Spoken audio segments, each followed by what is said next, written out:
Pues les decía que soy plenamente consciente de haberme metido en un fregado, porque cuando empecé a trabajar la película, pues me di cuenta de que era una película infernal. Entonces, como imagino que la habrán visto, pues sabrán la tremenda complejidad que tiene y he sudado la gota gorda. Entonces, si generalmente tengo que pedir cautela con las cosas que afirmo, en la intervención de hoy todavía más, porque hay muchas cosas que quedarán en el aire, muchas cosas que me dejaré fuera.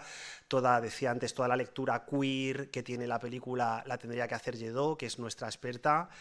Todo lo que toca estudios de género parcialmente, aunque apuntaré a alguna cosa, también lo tengo que dejar fuera porque no soy experto y soy consciente de que la película demanda una lectura en esa dirección, aunque ya digo, intentaré apuntar algo.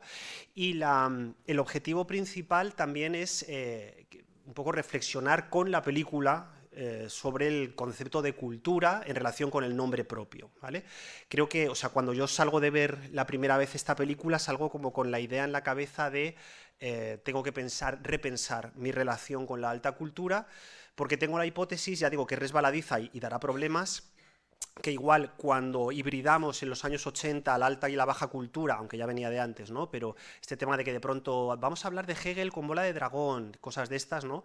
Igual la liamos un poco, igual es algo que nos ha pasado factura, e igual merece la pena repensar qué relación tenemos, pues eso, en general con el mundo de la cultura y con lo que implica esto en nuestro día a día. Bueno, entonces, para empezar, me gustaría invitarles a que escucharan conmigo dos grabaciones. Un fragmento muy breve, que son dos comienzos de la Quinta Sinfonía de Mahler, que como saben es la pieza central sobre la que gira toda la película, y la primera es de 1997, que es esta. Es una grabación de Pierre Boulez, recogida con la Filarmónica de Viena por Deutsche Grammophon.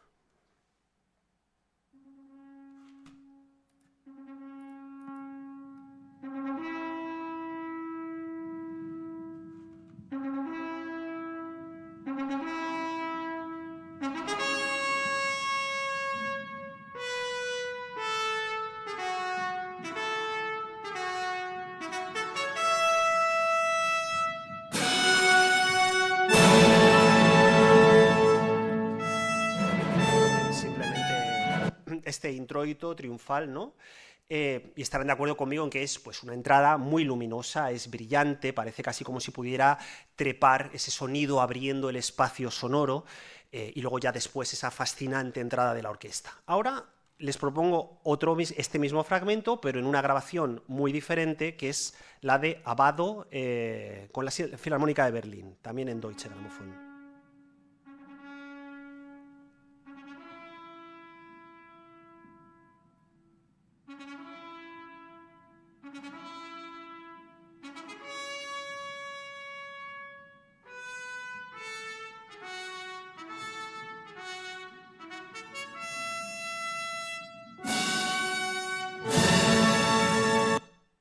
Bueno, aquí quizás se hayan dado cuenta, y si no, escúchenlo tranquilamente en Spotify, porque en una primera escucha es un poco complicado, que hay más espacio entre los tresillos, que hay como una sensación de vacío antes de que entre la orquesta. Está esto sonando, un segundín. Ahí. Y que cuando llega ese momento de crescendo, ¿no? Esa decisión no es tan triunfal, es algo más opacado, es algo más misteriosa, es casi como si dudase de ese arranque, ¿no? Claro, esta es una grabación muy polémica de la Quinta de Mahler, de hecho hay críticas que la destrozaron, hay críticas que la abrazaron abiertamente. Esta es del 93, es de unos años antes. Ya digo, es de la Filarmónica de Berlín, lo que luego va a ser importante para todo lo que voy a hablar. Claro, cuando digo que esta pieza, sobre todo la interpretación de Abbado, es insoslayable para hablar de Tár, lo digo porque, como recordarán, la directora, o sea, la protagonista, quiere ser retratada, y daremos varias vueltas, en la posición citando a ese doble de Abbado, ¿no? Una especie como de trasunto del director. De tal modo que donde nosotros leemos el nombre propio Tár, ella querría que leyésemos Abbado. ¿Por qué? Bueno, luego lo explicaré. De momento tengo que dar una breve digresión. Lo primero, que tanto Boulez como Abbado, en un puñado de compases y con prácticamente un único instrumento hasta la entrada de la orquesta, lo que crean, si se dan cuenta, son universos sonoros completamente diferentes. Nos sitúan como oyentes en posiciones muy distintas, donde podemos pasar de lo triunfal a lo misterioso, de la potencia del sonido a la densidad del silencio, todos estos factores en la misma pieza, ¿no? Y son 20 segundos de música. Claro, aquí verán de entrada lo importante que es el concepto nombre propio cuando hablamos de la música clásica, porque los que amamos esta disciplina, por ejemplo, no hablamos de Bach, hablamos de el Bach de Gardiner en oposición al Bach de Kemperer o de Karajan, ¿no? No hablamos de Wagner, sino que hablamos del Wagner de Solti, que sería un opuesto al Wagner de Barenboim, de tal manera que, y además es que tenemos motivos para hacerlo, porque cada intérprete, cada uno genera un sonido, toma decisiones sobre la partitura diferentes, genera una materia de pura precisión, y por lo tanto nos exige horas y horas de escucha para entrar en cada uno de esos universos que hacen, ¿no? Claro, pero ¿qué nos ofrecen a cambio? Pues yo creo que lo más maravilloso y lo más honesto que puedan imaginar, que es la aproximación total al problema del absoluto. Y aquí ya la he liado. Claro, porque me dirán, y con mucha razón, que eso de hablar del absoluto o del problema del absoluto en una universidad es algo que parece como fuera de contexto ahora mismo, ¿no? Porque en el pleno siglo XXI lo que queremos es que la universidad sea muy científica, muy innovadora, muy preocupada por la empresa, que nos prepare para eso que llamamos el mundo real, y desde luego lo del misterio del absoluto no tiene mucho que ver aparentemente con lo que le gusta a los popes de la universidad posmoderna contemporánea. Y yo tengo que responderle que eso es una tragedia, o sea, que a mi juicio eso es terrible, porque precisamente lo que les prometen estos discursos es que van a hacer de ustedes productores, productoras, en vez de tener un nombre propio. O sea, les van a dar valor a una empresa desde una titulación, pero a costa de borrar aquello que es lo más profundamente suyo. Y que es lo más complicado porque tiene que ver con cómo heredamos los nombres de nuestros maestros y cómo construimos nuestro propio nombre propio. Claro, cosa muy difícil, ¿no? Cosa muy difícil, salvo que realmente podamos enfrentarnos a las grandes preguntas, entre ellas, por supuesto, la pregunta por el absoluto. Y si se dan cuenta, digo enfrentarnos, no digo responder a la pregunta por el absoluto, digo enfrentarnos. Bueno, un poquito más despacio, que ya me he subido arriba a la parra, quiero llamar la atención sobre la idea de que los nombres propios se heredan y se construyen a la vez. Y esto puede parecer una contradicción, pero no lo es, porque a poco que reflexionen sobre su propio nombre, verán que de propio tiene muy poco. Pues es un nombre que le han puesto ustedes y que en realidad es un nombre que marca la familia, que está atravesado por una línea de tensiones genealógicas, de tal manera que somos los hijos de, ¿no? Lo que de entrada implica que tendremos que pelearnos con la sombra de nuestras familias, con nuestra idea de la familia y con todo esto que desde luego tanto Shaila como Marta han hablado mucho mejor que yo en diferentes trabajos y en otras sesiones de Sala Caligari, ¿no? Cuando heredamos un nombre propio, también heredamos una construcción de género, de raza y de clase. Pero, cuidado aquí, vive el cielo que no voy a meter hoy en semejante jardín, al menos de momento. Lo que me interesa de heredar un nombre es la idea de lo que implica tener un maestro en el ámbito de la cultura. Cuando decimos que alguien es lacaniano, cuando decimos que alguien es heideggeriano, cuando decimos que alguien es, no sé, soltiano, de lo que estamos hablando es de que se ha heredado también algo de ese nombre. Ahora bien, en la posición cultural esto es resbaladizo, porque hay que saber ser maestro sin ser monstruo. Y no lo digo porque Tar sea designada así, con esa palabra, desde el principio de la película, ¿no? Maestro. Y ya digo, obvio la cuestión de género, pero maestro, para que lo sepan, que lo saben, es el título supremo que utilizamos en la música clásica para designar a aquellos o aquellas que no son simples ejecutores, que no tocan la partitura, sino que son, por mérito propio, los que pueden ofrecer una interpretación poderosa, pero sobre todo personal, de cada obra, ¿no? De la obra de otro.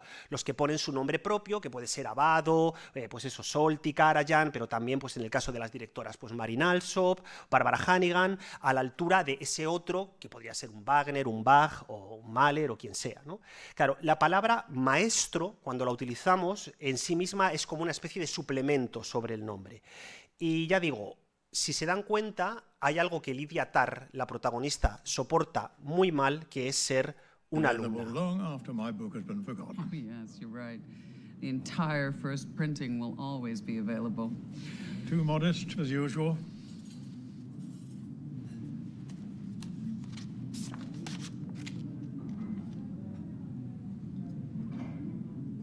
Thank you, Andres. I'll cherish this. You may use it. A blurb for the covers. Oh, thank you. I'll send it to the publisher. Hopefully there's still time. I'm proud to call you my pupil. even though there was really nothing I could teach you. Now, that's not true. I'd never have the position here were it not for you.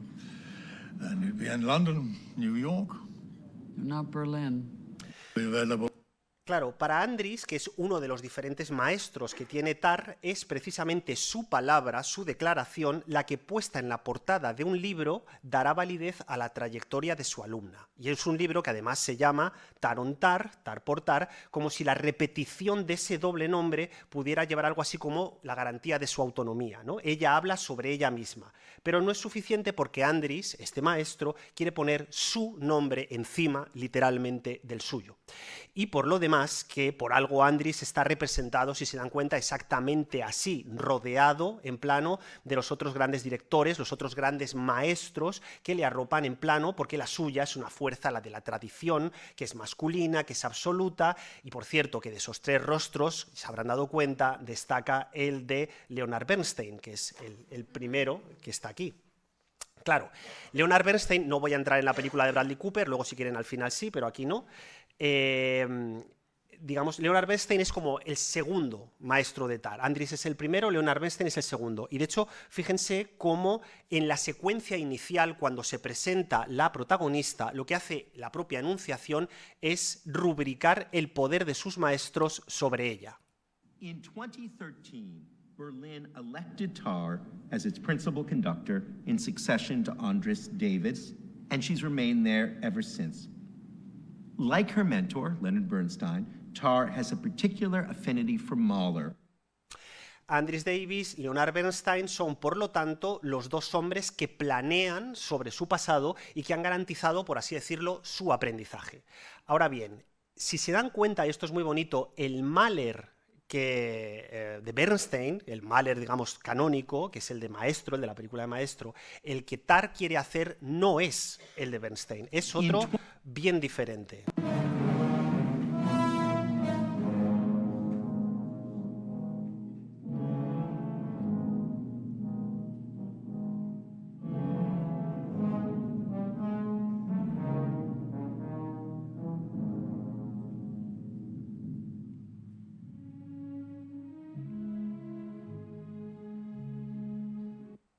Claro, Lydia Tar quiere situarse no en el lugar de su maestro, en el lugar de Abbado, de Bernstein, perdón, sino en un lugar propio, más cercano, ahora sí, al de Abbado. Y hay motivos, ya digo, musicales, que luego exploraré para tomar esta decisión, pero me gusta mucho más pensar, y así lo sugiero, que el motivo es otro. De hecho, voy a juguetear un poco con esta idea. Si jugueteo con el texto, claro, Tar ya tiene un pie en Bernstein, puede apoyarse con comodidad en la interpretación de su maestro. Ahora bien, cuando aparece una alteridad, es decir, un otro cuerpo al que se desea, hace que uno pueda salir, al menos por un momento, del camino que han trazado los maestros, los padres, el género, la clase, la raza y cualquier otro significante del nombre propio que puedan ustedes imaginar.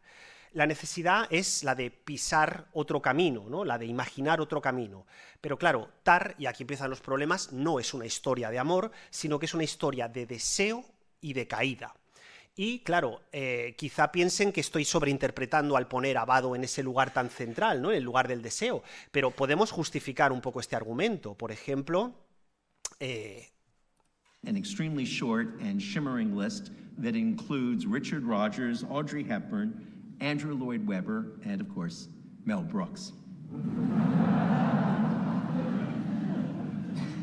In 2010, with the support of Elliot Kaplan, she founded the Accordion Conducting Fellowship, Lydia ensaya una posición y para hacerlo se coloca frente a un espejo, aunque, como ven, ese reflejo, esa mirada que viene a nosotros escindida y partida por la mitad, no es la de la completud del disco de Abbado. Hay algo que no encaja. Tar no puede caer en una trampa total narcisista imaginaria, sino que también es consciente de que necesita de una alteridad, necesita ser mirada, hablaré mucho de esta cuestión, ¿no? Para existir, necesita existir en la mirada de los demás. Ahí Tar y Ken están en un paralaje muy interesante, ¿no? Claro, si recuerdan el montaje, Tar se mira a sí misma y por corte es mirada por este fantasma, esta mujer pelirroja, que podría ser Krista, la misteriosa mujer que se suicida, que siempre está fuera de campo, podría ser Olga antes de su viaje a Berlín, no lo tenemos claro, pero suponiendo que sea algo, una especie de otro femenino constante, fantasmal, ¿no? Sí que es cierto, y esto es indudable, que tardaremos 1 hora de metraje en ver su rostro. O sea, el objeto de deseo que mira a Tar tardará 1 hora en desvelarse. Iremos viendo fragmentos, iremos viendo sus botas, su falda, su instrumento, pero no su rostro. ¿En qué lugar de la película vemos exactamente el rostro del deseo? I mean, we could make it work, but we'd have to bring in some lights.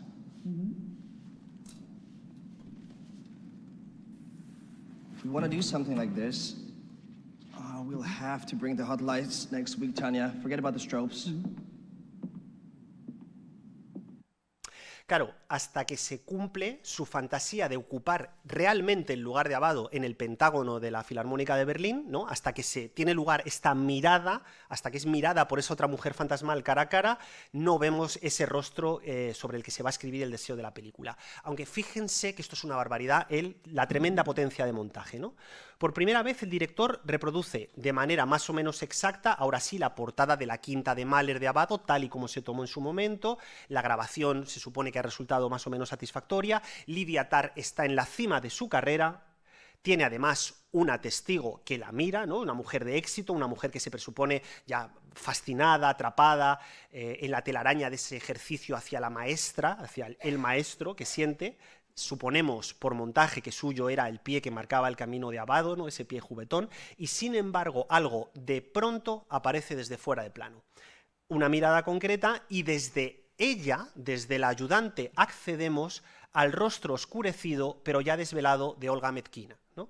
Es esta mujer que va a poner en crisis todo el aparataje narrativo de la película. Claro, por esto siempre les digo, la clave en el cine es la focalización. No hay nada más fascinante que la focalización, porque al mirar a Olga desde los ojos de la asistente desplazada no podemos empatizar con Tar. Luego veremos dónde empatizamos con Tar si es que empatizamos con ella, ¿no?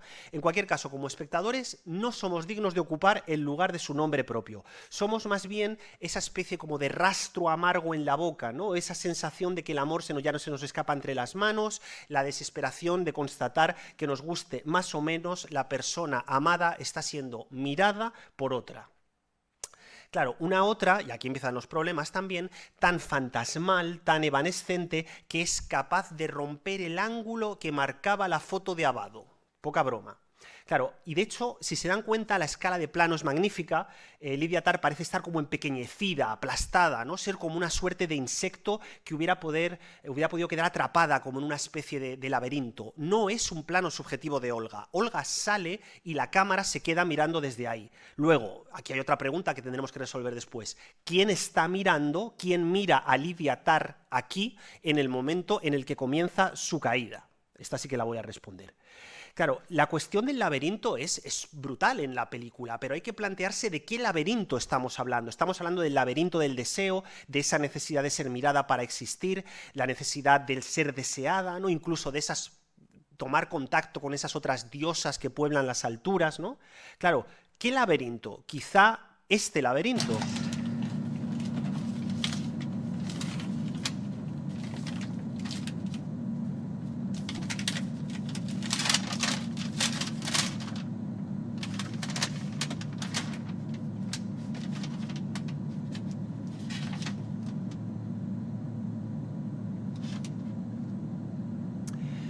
Un laberinto dentro de un libro, y además un libro que vaya libro. O sea, no sé si conocen Challenge, yo ya digo, no soy experto en estudios queer, aquí te lanzo la pelota, Lledó, esto es cosa tuya.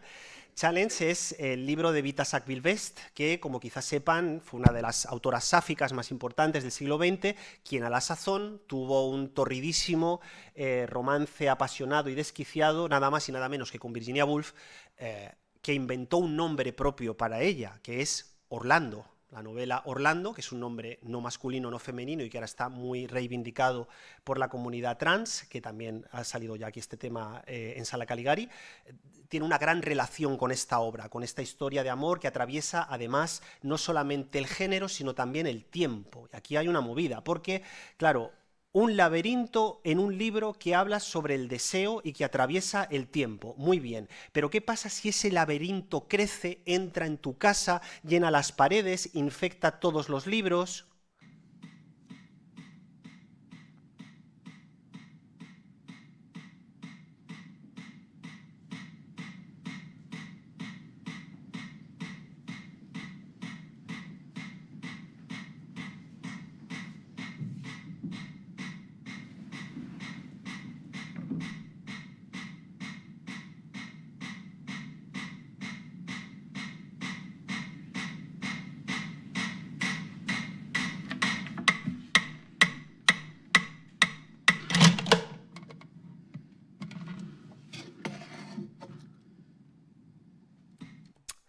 claro, del texto escrito al tiempo, ese deseo infame que lo invade todo y que en el caso de Tar, además, si lo han pensado, no pasa por la culpa. O sea, Tar es un personaje que nada sabe de la culpa, en ningún momento, ni siquiera al final, va a mostrar signos de una hipotética culpabilidad, porque Lidia Tar no es un personaje de la tradición cristiana o judeocristiana, y luego hablaré de este tema porque es importante, ¿no?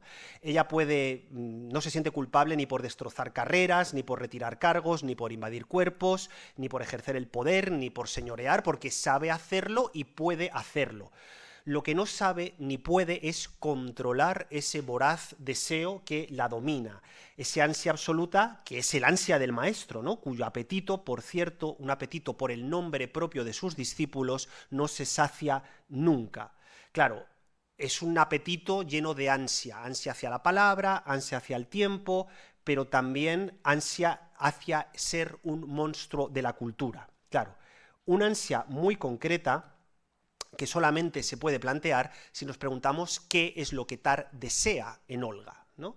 Claro, y lo voy a decir muy claramente, el exceso mismo de la vida.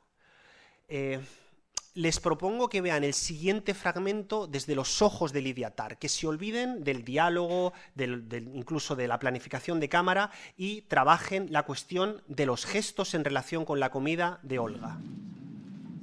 Some more bread?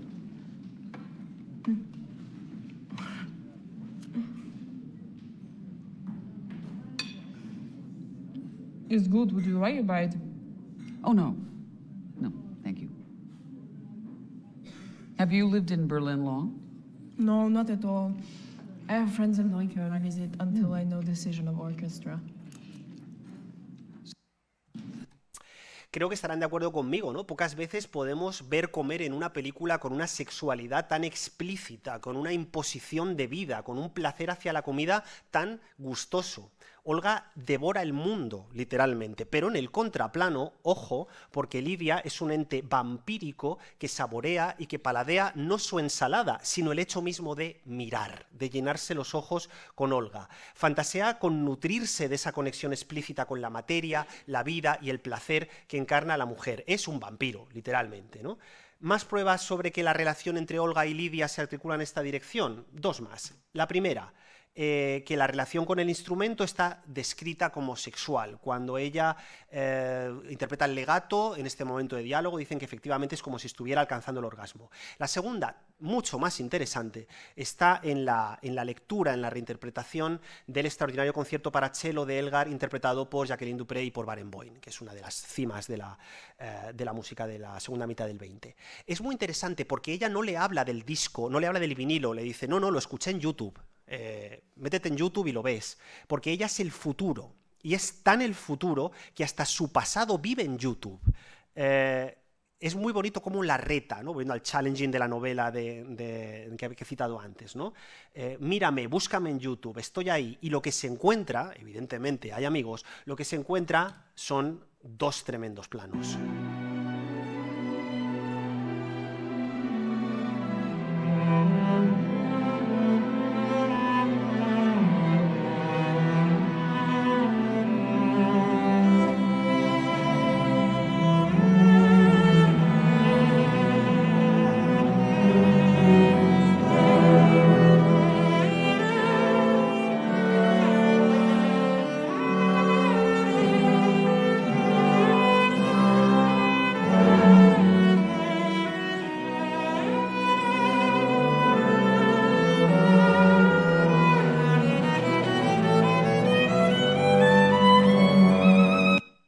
Claro, Olga, aquí en su juventud, no es una mujer despampanante como lo será después, más bien su figura está afeada por esa especie como de modelito posunión soviética que lleva, que bueno, suena un poco frívolo, pero es que es verdad, ¿no? Es más bien una joven que no se ofrece en la escena, en el plano, como un deseo sexual. Esto es muy bonito porque, por decirlo de manera más contemporánea, ella no le manda a Lidia Tar un nude, ¿vale? porque el nude sabemos que lo que dura. El nude dura exactamente el segundo de la contemplación y el descubrimiento, pero luego la carne envejece, el gesto del deseo se agota, la sorpresa de otro cuerpo desnudo al final siempre es efímera, es una sorpresa efímera. Lo que no es efímero, y aquí está la clave, es la capacidad de Olga para convocar esa interpretación de una manera tan emocionante y la manera en la que va desplegando cada una de las notas de ese concierto para cello. Por eso en el contraplano el placer vampírico de Tar es absoluto, ¿no? Es sensual, sin duda, pero está también de alguna manera por encima de las lógicas del cuerpo, de la imagen misma del cuerpo, que es parcial. Es que, claro, fíjense, esta mujer que está retratada en su pequeñez, en su aparente ingenuidad, no puede ser la bomba de relojería que después hace estallar toda la película, ¿no? Claro, es que no es ella, no son sus hoyuelos, no es el pelo alisado, no es su flequillo lo que la convierte en ese fantasma apasionante que luego hemos visto señorear en la parte de arriba del polígono, del Pentágono, perdón, de Berlín, ¿no? Es su capacidad para, y aquí voy, contener el misterio mismo de la música, del arte y encarnarlo, es decir, darle un cuerpo concreto, el suyo, al concierto de Elgar, cederle su nombre, o como decía antes, esa especie de cesión de nombres que hacen los músicos, no solamente a Elgar, sino al deseo por la pregunta por el absoluto. Ya estamos aquí otra vez. Claro, háganme caso, ¿no? Cuando quieran seducir a alguien, no le manden un nude, bueno, si quieren háganlo, que está muy bien, pero yo les recomiendo que le manden una palabra. Y cuando hablo de una palabra, hablo de un compás, de una provocación escrita que no esconda un imparable ansia por vivir, porque eso es lo que no se agota, la imparable curiosidad ante el misterio del mundo, ante el misterio del absoluto. Nada es más indudablemente erótico que el ansia por la vida, que, y aquí me tiro otro triple, no es ni más ni menos que el ansia por la cultura. Claro, porque al final es que si se dan cuenta eso es lo único que puede poner luz y color en un mundo grisáceo. O sea, la colorimetría de este plano es tremenda. Como no sirve de nada coleccionar libros de Heidegger o películas de Chantal Akerman o sinfonías de Mahler si uno no tiene un auténtico y verdadero ansia absoluta por vivir o por comer como Olga, ¿no? Con lo que creo que ya van entendiendo un poco a qué me refería cuando antes les invitaba a preguntarse por el descenso hacia ese laberinto de Tar, ¿no? En el momento en el que ella contempla ese vídeo en YouTube, aunque cree que sigue siendo la maestra y que su nombre propio le sigue perteneciendo, en realidad acaba de deslizarse directamente hacia el abismo. Su nombre propio ya no le pertenece, sino que pertenece a esa adolescente con el pelo liso y flequillo que a partir de entonces va a dominar toda su vida. Es lo que en la filosofía idealista alemana, en la que yo de alguna manera me alineo, llamamos la voluntad de poder, la voluntad de voluntad, en fin, y que tiene una consecuencia: cuando ella le retira la mirada, Lydia Tarr cae en el horror. Common metaphors used to explain music are based on the idea that music is a language, albeit a secret one, and in this way holy and unknowable. These joyful noises we make being the closest thing any of us might ever experience to the divine. Claro, aquí cuando antes hablaba del idealismo alemán no estaba solamente haciendo un name dropping para tirarme el triple y quedar como muy listo, sino porque las propias palabras de Lydia Tarr son claramente herederas del idealismo alemán, de la perspectiva ante la música del idealismo alemán, ¿no? La música es un lenguaje secreto, sagrado e inescrutable, es algo que hubiera podido escribir Schopenhauer, Nietzsche, y que apunta no tanto a la naturaleza misma de la música, y aquí voy porque cuidado, esto es importante, sino a Tarr como el oráculo capaz de traducir la lengua de los dioses. Es decir, ella se percibe a sí misma como la que puede descifrar ese lenguaje secreto, sagrado, misterioso y divino, salvo por este gesto, claro, por este plano subjetivo, porque Olga no la escucha, es decir, no le interesa un bledo lo que tengan que decir los dioses, el arcano misterioso de la música y de la cultura se la trae al pairo, y al final la gran tristeza es que la mujer que debería mirarte no te mira. La voluntad de poder se destruye y, en otras palabras, el tiempo de la seducción termina. El tiempo del vampiro termina, el tiempo en el que sale el sol y se acaba el cuento de terror, se arranca, ¿no? Como buen oráculo, y luego van a ver hasta qué punto esto es importante, Tarr sabe perfectamente cuándo los dioses han terminado de pronunciarse. Y como un buen personaje trágico, se va a rebelar contra el designio de lo sagrado. Como Recordarán los más asiduos de Sala Caligari hace un tiempo, cuando hablaba de la música de Wagner, hablaba de la idea de ese viejo concepto de la ordenación de la música como los sonidos en el tiempo y en el espacio, ¿no? Que es la más común. Lo hemos visto muy brevemente en los dos ejemplos de Pierre Boulez y de Abbado, con el que abría la conferencia, pero ahora vamos a tirar del hilo para ver lo que la propia TAR tiene que decir al respecto. A little bit about translation, because I think there are still people who think of the conductor as a kind of human metronome. Well, yeah, that's partly true. Yeah, but the end of keeping time, it's no small thing. But I suspect there's a lot more to it than that. Yeah, well, I would hope so, yes, but time is the thing. Time is the essential piece of interpretation. You cannot start without me. See, I start the clock. Now, my left hand, it shapes, but my right hand, the second hand, marks time and moves it forward. However, unlike a clock, sometimes my second hand stops, which means that time stops. Now, the illusion is that, like you, I'm responding to the orchestra in real time, making the decision about the right moment to restart the thing or reset it or throw time out the window altogether. The reality is that right from the very beginning, I know precisely what time it is and the exact moment that you and I will arrive at our destination together. You know, the only real discovery for me is in rehearsal. It's never in performance. Claro, yo cuando vi esta escena en el cine dije, esta se va a convertir en una de las películas de mi vida, o sea, claramente. Claro, es curioso que para TAR el tiempo, en primer lugar, sea una cuestión de traducción. Y aquí le lanzo la pelota a Nuria para que juegue con ella. Claro, es una traducción que apunta muy concretamente a un cierto lenguaje, como decía antes, que es sagrado e inescrutable, ¿no? Estamos en el territorio heideggeriano del poeta, como aquel que escucha la llamada de los dioses y la traduce en una experiencia que nosotros mortales podemos aprender, ¿no? Podemos atisbar un chispazo de lo sagrado a través de la experiencia artística, lo que por supuesto no quiere decir, cuidado, que las operaciones de estudio sobre la partitura, de reflexión sobre el material musical sean producto del genio, ¿no? Una genialidad, es un profundo ejercicio racional de ordenación de los materiales musicales. Claro, nada viene de fuera del trabajo concreto sobre ese descubrimiento a propósito de los signos de los dioses que hay que traducir. ¿Creen que me estoy alejando de la película? Bueno, escuchemos a TAR. And you are a robot. I mean, unfortunately, the architect of your soul appears to be social media. You want to dance the mask, you must service the composer. You got to sublimate yourself, your ego, and yes, your identity. You must, in fact, stand in front of the public and God and obliterate yourself.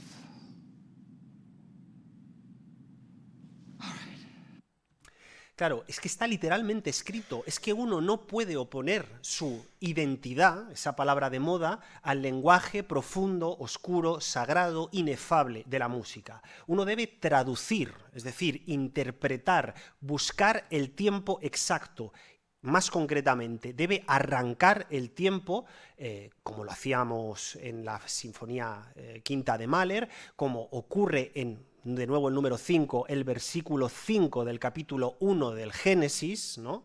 El arranque del tiempo ocurre en el versículo 5, quédense con esta idea, y que no es válida solamente para el compositor esta idea, sino también para la propia directora, y esto es lo más hermoso, para ustedes y para mí, para todos, ¿no?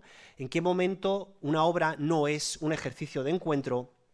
O sea, no es un ejercicio de lucimiento, perdón, sino un ejercicio de encuentro. Gracias a ese acto de traducción, los divinos, los humanos, los poetas, los que vivimos atrapados en el tiempo, llegamos juntos a ese destino. Voy a ponerles un único ejemplo de lo que me refiero, ¿no? La Pasión según San Mateo, que dirigió Simon Rattle con escenografía de Peter Sellars en 2010, es para mí una de las obras cumbres, una de las grandes obras de la historia de la humanidad, una de las grandes conquistas escénicas y visuales de nuestro tiempo. Da igual que crean o no crean en Dios, da igual que conozcan más o menos la obra de Bach, da igual todo lo que, o sea, las herramientas con lo que lleguen, por lo que les espera ahí dentro es, de nuevo, el triunfo absoluto del gesto para llegar a lo sagrado, ¿no? La gran conquista de la función simbólica de la cultura europea y el antecedente gracias al cual nosotros hoy tenemos Il Vangelo de Pasolini, y el séptimo sello de Berman, que son ese triángulo de obras maestras absolutas. De hecho, hablando del nombre propio, por algo uno de mis hijos se llama Mateo y el otro Max, como Max von Sydow, porque, claro, creo profundamente en la función de la cultura y sobre todo de la alta cultura para generar símbolos, sistemas, películas, libros, pasiones, óperas, capaces de permitirnos hacer eso que no nos permite ni la ciencia ni ciertas posturas del materialismo o de la filosofía analítica, que es pensar la muerte como un ejercicio de acogimiento compartido, común, por ustedes y por mí, ¿no? La propia muerte la pensamos a ratos o no la pensamos y la ocultamos, pero reconfigura todo nuestro horizonte. No podemos hablar del nombre propio sin hablar de la muerte. Justo hablábamos esta mañana de esto en el coche, estaba dando una vuelta, ¿no? Claro, pensar la muerte juntos como sociedad es algo que cae directamente en el territorio de la alta cultura y es algo de lo que no hablan ni muchos de los filósofos de la cultura más extendidos, ni Gustavo Bueno, ni Antonio Monegal, ni otros pensadores de moda. No quieren saber, no quieren hablar de esto, no quieren saber, ¿no? Pero claro, ¿cómo podemos pensar la muerte y la cultura si tenemos el lenguaje roto por las redes sociales, ¿no? Claro, voy a detenerme un segundo en esta línea. Quienes moldean tu alma parecen ser las redes sociales. Primera idea, Lydia Tarr cree en el alma. Ojo, cuidado. Y dicha alma puede ser moldeada, es decir, construida, creada, diseñada, ¿no? Es decir, tenemos una responsabilidad como sujetos a la hora de crear nuestra alma, de aprender a descifrar ese misterioso idioma de los dioses que a través del arte se enfrentan al misterio del absoluto, ¿no? La oposición a esta idea es exactamente el discurso dominante y sobre todo el uso del lenguaje en redes sociales. Y voy a ser muy claro en este punto porque es una de las razones por las que he decidido trabajar Tarr. ¿Qué dicen las redes sociales sobre la música? Pues voy a poner un ejemplo de un vídeo que se hizo viral hace apenas unas semanas. But there's no such thing as good music and bad music. It's just the music that feels right for you. There's no such thing as good technique and bad technique. Just the technique that works for you. There's no less is more or more is more. It's just the amount that feels right for you. You can literally make anything you want. Every rule is arbitrary. Nothing and nobody is pure. And you don't need to be an expert at something to contribute something of value. Just build yourself a language of the stuff that is important to you. Pull shamelessly from every school of thought and absorb as much as you can. Open your heart and say who you are. Bueno, pues más allá o más acá de que el chaval nos caiga simpático, pues porque lleva una batamanta con patitos, ¿no? Lleva capucha en interior, lo que es una horterada absoluta, es guapo, es joven, tiene como un mensaje de autoayuda así como muy universal. Claro, lo que me interesa es por qué millones de usuarios deciden retuitear este mensaje que es culturalmente muy peligroso y bastante estúpido, ¿no? Es decir, ¿cómo que no hay buena música y mala música? Hay, bueno, o sea, este señor se apoya en un criterio subjetivo, ¿no? Todo lo que te apetece, lo que te siente bien, confunde crítica del juicio con crítica del gusto. A mí hay películas muy malas que me gustan mucho. Me gusta mucho Pesadilla en Elm Street 2, pero nunca diría que es una buena película, ¿no? y que entra en esa categoría. Cuando uno dice idioteces como esta, acaba concluyendo que da igual hablar de A Love Supreme de John Coltrane o de Quítate el Top de Kiko Rivera, porque como todo es buena música según lo que tú quieras, entonces cuidado porque estos son argumentos que caen directamente del lado de la psicosis, como también cae del lado de la psicosis el acabar diciendo que cogiendo lo que a uno se le ocurra sin técnica, creativamente por el Espíritu Santo, vas a mostrarte a los demás abriendo el corazón.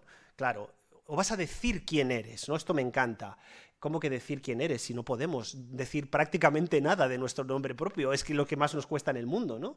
Y si creen que me estoy poniendo estupendo porque hablo de la pasión según San Mateo y me refiero solamente a la alta cultura, en el final de la última temporada de Drag Race, ya ven que me voy a otro lado completamente diferente, había un discurso que se repetía una y otra vez por parte de las ganadoras. Las palabras esfuerzo, trabajo, compromiso, pero no en un sentido capitalista de es que me he esforzado mucho y por eso merezco un premio, sino en un sentido aristotélico. He hecho un tremendo esfuerzo por llegar a ser lo que era, por sacar de mí esa virtus, esa arete que llevaba dentro, porque hay un buen drag y hay un mal drag, punto. No es el drag que a uno le guste porque le hace sentir bien. Igual que hay una buena cultura y una mala cultura, una alta cultura, una baja cultura, que se hibridan. No la alta es buena, no la baja es mala, pero hay una buena cultura y una mala cultura. La respuesta con Lydia Tarr claro, no está, hay que pensarla, ¿no?, en el contexto de esa especie como de moldeado general, en el uso del lenguaje, en el decir amor, en el confiar demasiado en la lógica de las identidades,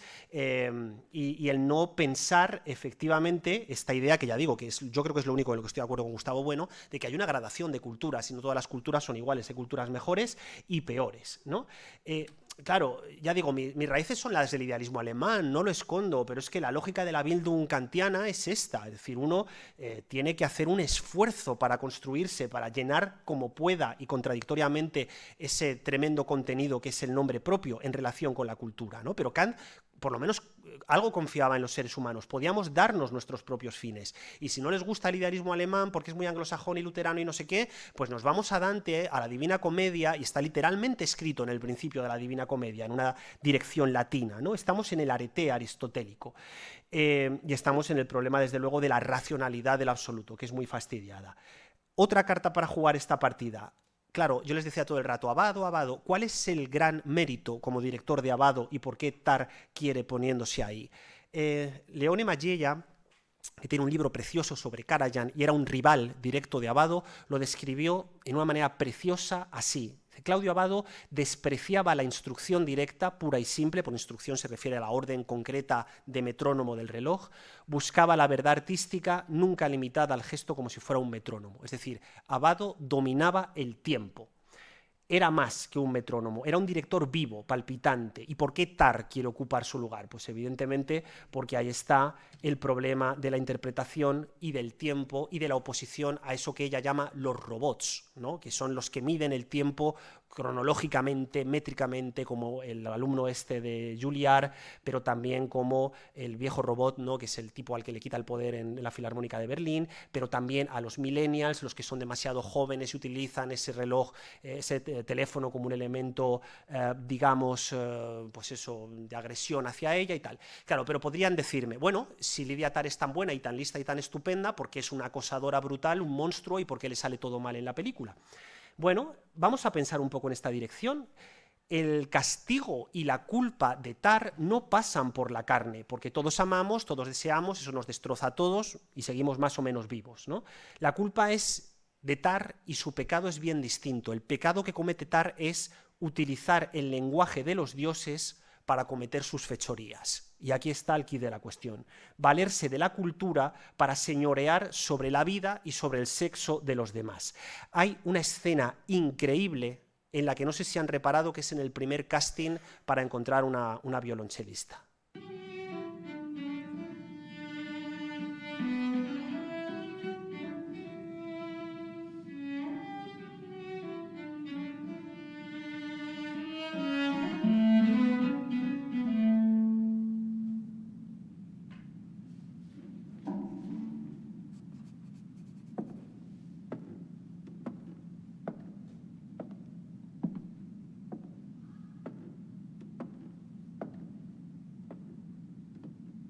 De pronto se da cuenta que es Olga y cambia la calificación que le ha otorgado en la prueba. Esto es un pequeño portento, ¿no? Porque en primer lugar hay como un velo, una barrera que impide saber qué cuerpo es el que provoca ciertos sonidos. Ese nombre propio de los intérpretes no debería ser relevante en el proceso de selección. Ahora bien, en el momento en el que algo desgarra ese velo, se impone, se introduce en la dimensión del deseo, el ansia crece ante ese cuerpo desconocido. Y Lydia Tar desafía a los dioses cambiando esa calificación. No ha elegido a la más apta, no ha servido a la música, acaba de traicionar su relación con el arte para anteponer su ansia y su colmillo, ¿no?, su mandíbula. Ha decidido dejar de ser una mujer que traduce a los dioses para convertirse en una mujer humana. Y les decía antes, claro, Lydia Tar no es un personaje judío-cristiano, no pasa por la culpa, es un personaje heleno, es un personaje que responde a la tragedia griega porque el suyo es el pecado de Ibris, es decir, ese acto por el cual alguien capaz de tener un secreto que pertenece a los dioses les desafía. Prometeo robando el fuego prohibido, Edipo conociendo aquello que debería permanecer oculto, Antígona desafiando las leyes funerales de la ciudad, ¿no? son esos hombres y mujeres que creen erróneamente que a los dioses se les puede mirar cara a cara y que tienen la valentía, el arrojo y la desmesura suficiente para imponerse por encima de lo sagrado. Claro, esto lleva directamente a la autodestrucción. Esto no es una idea mía, esto es una idea que está esbozada en un texto magnífico de la revista Esquerzo, de Santiago Martín Bermúdez, que es para mí el mejor texto que he leído sobre la película, que quería citar, ¿no? Y que a mí me dio como la idea para tirar de esto. Claro, este sería un dato, pero es que luego hay otro dato que lo respalda. Si vemos la escena completa del casting, en el casting aparecen 3 posibles intérpretes. La primera interpreta nada menos que el prólogo, el arranque de Tannhäuser de Wagner, que es una pieza sensual, vinculada con el sexo, con los placeres de la ceremonia del Monte de Venus, el goce de los sentidos. La segunda, el Requiem de Verdi, que es una pieza claramente religiosa, donde la tensión musical se pone al servicio de lo divino, ¿no? Es lo pagano, lo católico, lo cristiano, pero ¿qué es lo que interpreta la tercera, Olga? Interpreta nada menos que la patética de Tchaikovsky, que es como esa especie de eclosión de lo emocional, de lo afectivo, de lo que no es dominado ni por las lógicas del deseo carnal ni por las lógicas de lo sagrado. Es la que provoca en esa pieza el desafío explícito a los dioses. Claro, creo que si volvemos a este plano ya empezamos a ver qué mirada es la que juzga a Tar desde lo alto. No es la de Olga, porque los objetos de deseo para Lidia Tar van y vienen. Es la de los dioses, es la de los dioses que le harán pagar por su desmesura, y ya podemos entender por qué su laberinto es precisamente el del tiempo, porque es un laberinto cronológico. Verán, esta conferencia la empiezo a escribir cuando arranca la película, empiezo a tomar notas, la primera vez que la veo, pero la redondeo en mi cabeza el pasado 25 de agosto, cuando, escuchando la radio, tengo la certeza de estar asistiendo a uno de los momentos más relevantes de la historia de España reciente, que se ha citado también aquí en algún momento. No estoy fuera del mundo y sé que me he equivocado también en eso. ¿Pero creen ustedes que eso es para sufrir la cacería que estoy sufriendo? ¿Sinceramente lo creen? Otra cosa es lo que uno tenga que decir públicamente, pero ¿ustedes creen que es para esta cacería? ¿Para que pidan mi dimisión?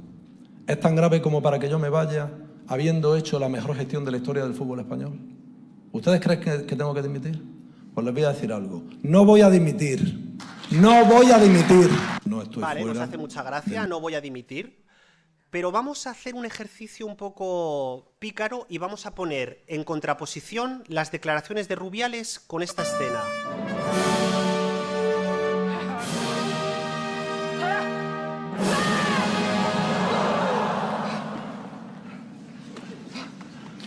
Okay, herschauen bitte.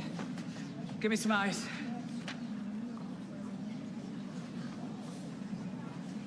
Come on, give me some eyes.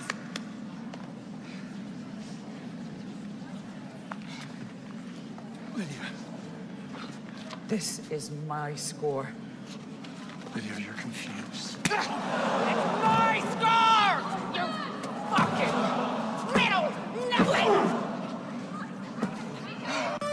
Bueno, claro, cuando ocurrió lo de Rubiales, o mejor dicho, lo de Jennifer Hermoso, porque tiene un nombre propio, muchos lo tuvimos muy fácil para posicionarnos, porque claro, era el fútbol, baja cultura, tal, otra liga, ¿no? En un sentido casi literal, y encima liga femenina, esa era la otra liga de la otra liga, era una cultura que de hecho se había utilizado y se utiliza durante como un ejercicio de humillación para los que nos gusta la alta cultura, ¿no? Es como, siempre hay como esta brecha, ¿no? Los que no éramos tan hombres éramos los que no nos interesaba el fútbol y quedábamos fuera. Entonces, claro, evidentemente, pues esto nos pilló como muy bien, la alta cultura, que además también es un signo de clase, y esto habría más que discutir, ¿no? Pero también se puede articular de alguna manera con facilidad en relación con el patriarcado, con las ciertas masculinidades patriarcales, ahí hay un melón, ¿no?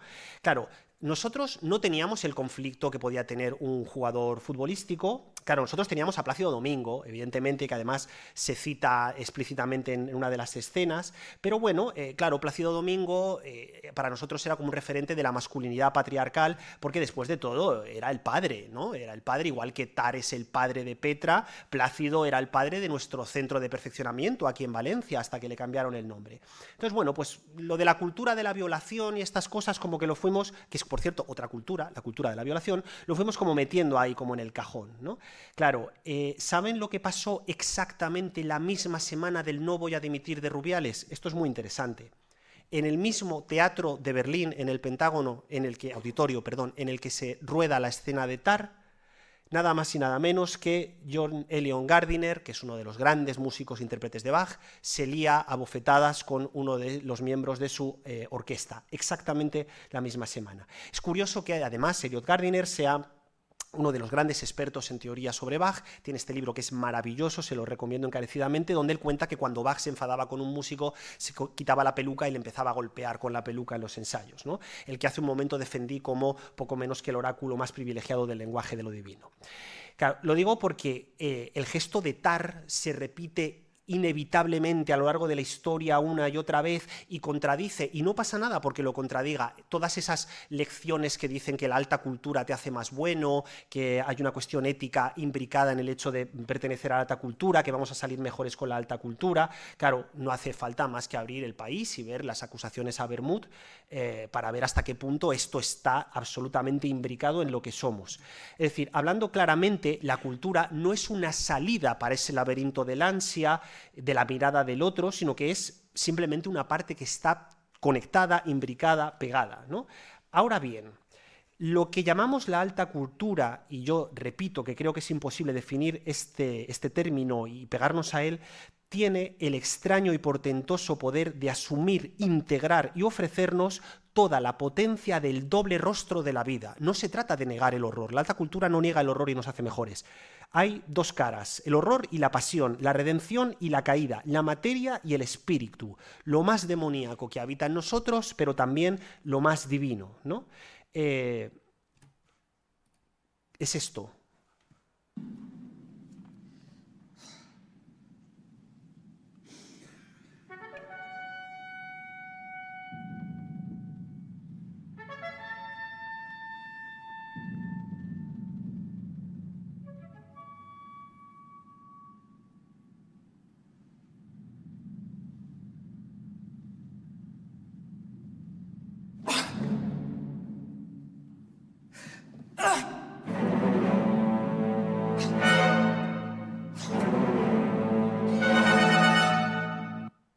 Son las dos caras integradas, fusionadas por el tremendo esfuerzo titánico de llevar a buen término y de dirigir por última vez, aunque ella no lo sabe, la Quinta Sinfonía de Mahler. Plano contra plano. Perfecto, como definición de alta cultura me parece inmejorable. Ahora bien, no hay que olvidar que los dioses siempre son irónicos y de ahí que cuando la película termine, desde ese final en el, no sé si un burdel, que esto habría mucho que discutir, nos dejen escuchar su carcajada. Pick a number. Yes.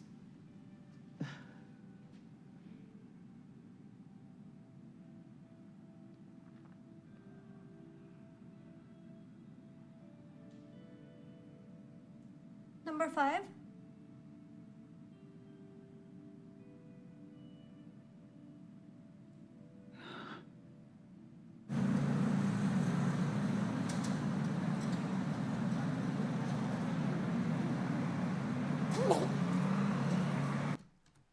Claro, qué gesto tan patético, ¿no? El de esa mano utilizada para dirigir, para violar, para acariciar, para traducir la lengua de los dioses, que marcaba el tiempo, que arrancaba el tiempo y que ahora simplemente señala ese cuerpo en el que se escribe el quinto versículo del Génesis, la Quinta Sinfonía de Mahler, la que no ha podido grabar, graba todas las demás menos la quinta, ¿no? La que iba a servir para ponerla en el lugar de Abbado, que era el lugar del deseo, el del tiempo, el de la alteridad, y que al final acaba siendo literalmente vomitado en el suelo. Igual que ese ansia por la comida, al final lo único que queda es ese vómito sobre la acera. Ya digo que los dioses siempre tienen la mala costumbre de castigar con tremenda ironía a los mortales que rompen sus leyes.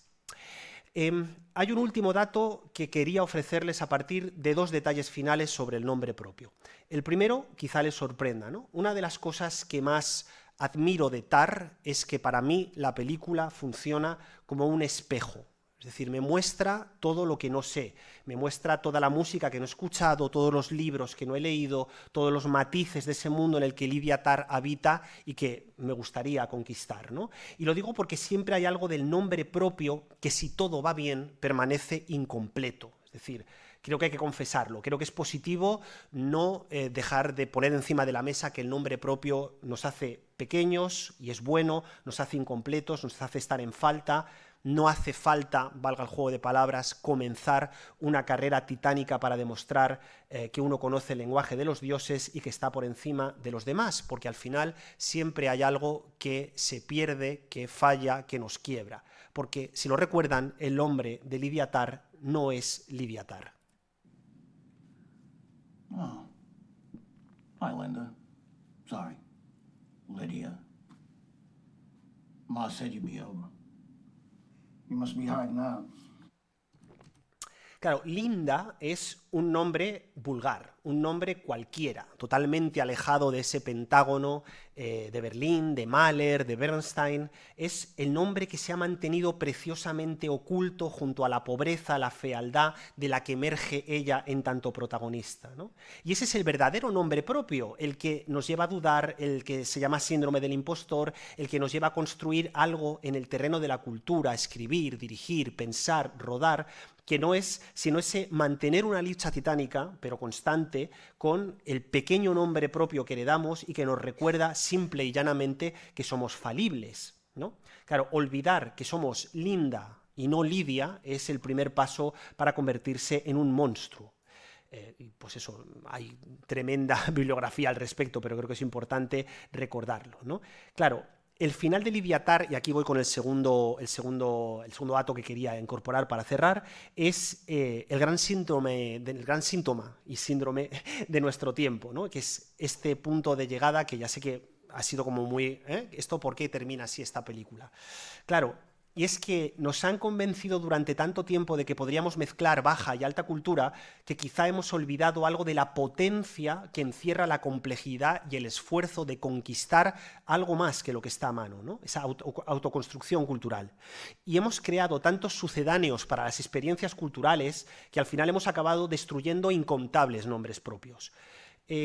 Tar, desde luego, merece ser castigada por su violencia, al menos en términos de relato, pero claro, ¿no es este, en cierta medida, el punto de llegada de una gran parte de lo que hoy llamamos cultura, de los simulacros de eso que llamamos cultura, ¿no? ¿No están ganando el capitalismo y de la ideología desatada un territorio, el del arte, que debería ser un ejercicio extremo de enfrentamiento, no de respuesta, con lo sagrado, con las grandes preguntas? Y lo que es más grave, ¿no? No ha perdido la cultura la partida desde el momento en el que se ha cruzado de brazos y ha dicho que está muy bien que se confunda Wagner con Star Wars. No es una derrota absoluta de Occidente. Quizá piensen que estoy exagerando, ¿no? O que al final, el final de Tar, de la propia película, está exagerando. Pero basta con preguntarse cuáles han sido algunos de los últimos lanzamientos de la Deutsche Grammophon, que es el sello con el que Tar quería grabar la Quinta Sinfonía de Mahler y, por añadidura, una de las casas, de los sellos más indudablemente valiosos del legado musical de la segunda mitad del siglo XX. Evidentemente, Star Wars. Claro, o por poner otro ejemplo que nos llevaría a discutir todavía más, la música de Joe Hisaishi, que está muy bien, no digo que no, pero que claro, me niego a pensar, y me permito el lujo de no estar solo en esto, que pueden estar en el mismo saco el arranque de Tannhäuser o los Nibelungos con la Marcha Imperial. Me niego a tomar esa decisión, creo que Tar, en tanto película, ¿no?, haya tenido ese valor para señalar en sus planos finales ese tremendo desgarro de nuestro sistema cultural, y ese error es uno de los grandes logros de la película, ¿no?